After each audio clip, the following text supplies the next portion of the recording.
చెప్పారు. కోర్టులో ఓడిపోయినోడేమో కోర్టులోనే ఏడుస్తాడంట, కోర్టులో గెలిచినోడు ఇంటికి వచ్చి ఏడుస్తాడంట. ఎందుకంటే అడ్వకేట్లకు ఇచ్చిన ఫీజులతోని వాని సంసారం మొత్తం దివాలా తీసి వాడు మొత్తం సర్వం కోల్పోతాడు అని. ఓడినోడు కోర్టులో వేస్తాడు, గెలిచినోడు ఇంటికి వచ్చి ఏడుస్తాడు. అట్లనే ఈరోజు మీరు న్యాయవాదులను బతికించడానికో లేకపోతే రాజకీయ పార్టీలు ఉసిగొల్పితే వాళ్ళ చిక్కుల్లో మీరు పడకండి. మీ కేసులను అన్నిటినీ సావధానంగా పరిష్కరించే విధంగా ఈ రంగారెడ్డి జిల్లా కలెక్టర్కు అదేవిధంగా టీజీఐఏసీ ఎండి అధికారులకు నేను సూచనలు చేస్తున్నా. తక్షణమే వాళ్ళను పిలిచి కూర్చోబెట్టి వాళ్ళతో మాట్లాడి అమ్మికబుల్గా దీన్ని సెటిల్ చేసి వాళ్ళకు ఒక పరిష్కార మార్గం చూపించండి అని నేను అధికారులకు ఆదేశిస్తున్నా. మా పెద్దలు శ్రీధర్ బాబు గారు రంగారెడ్డి జిల్లా ఇన్ఛార్జ్ మినిస్టరు, ఈ ఫ్యూచర్ సిటీకే కాదు మొత్తం రంగారెడ్డి జిల్లాకు కూడా వారు ఇన్ఛార్జ్ మినిస్టర్. వారితో కూర్చోండి. మీరు కేఎల్ఆర్ గారో మల్రెడ్డి రంగారెడ్డి గారో లేకపోతే ఇక్కడ ఉండే కార్పొరేషన్ చైర్మన్ల సహకారం తీసుకొని కొద్ది మంది రైతులు అక్కడికి వెళ్ళి కూర్చొని అవుట్ ఆఫ్ కోర్ట్ సెటిల్మెంట్ చేసుకుందాం.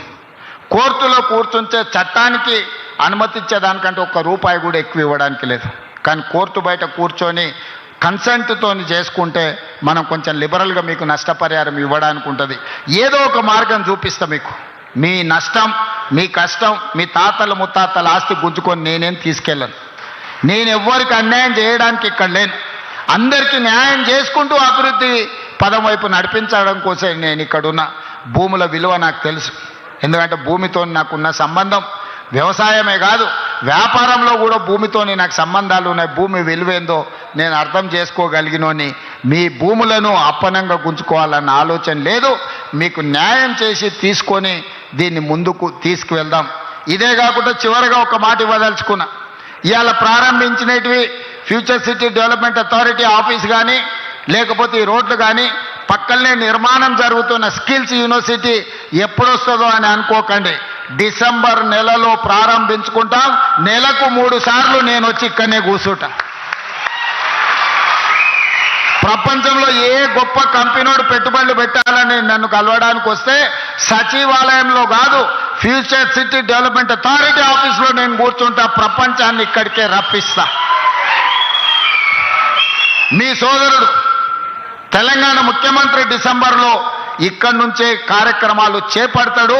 అదేవిధంగా నెలకు 4 సార్లు మా ఉప ముఖ్యమంత్రి గారిని, మా శ్రీధర్ బాబుని ఇక్కడ వచ్చి కూర్చొని కార్యక్రమాలు నిర్వహించాల్సిందిగా వారిద్దరు కూడా నేను సూచన చేస్తున్నా.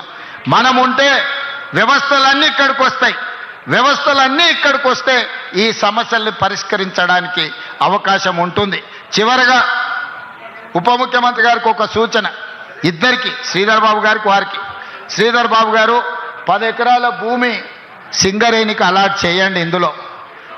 అదేవిధంగా బట్టి గారికి నా సూచన, సింగరేణి కార్పొరేట్ ఆఫీస్ ఇక్కడ మీరు నిర్మించండి.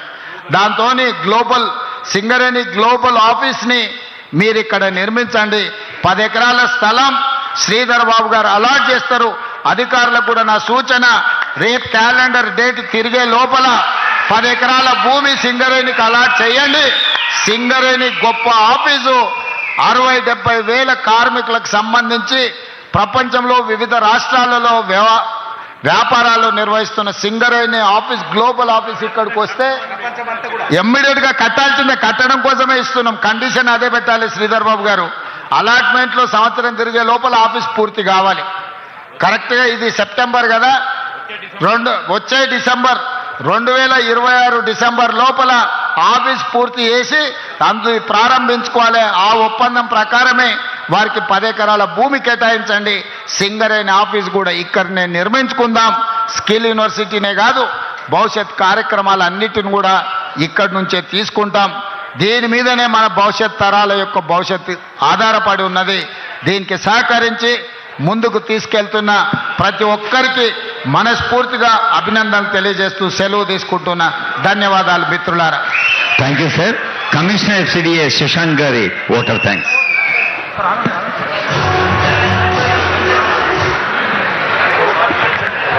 ముందుగా మన గౌరవ ముఖ్యమంత్రి శ్రీ ఏ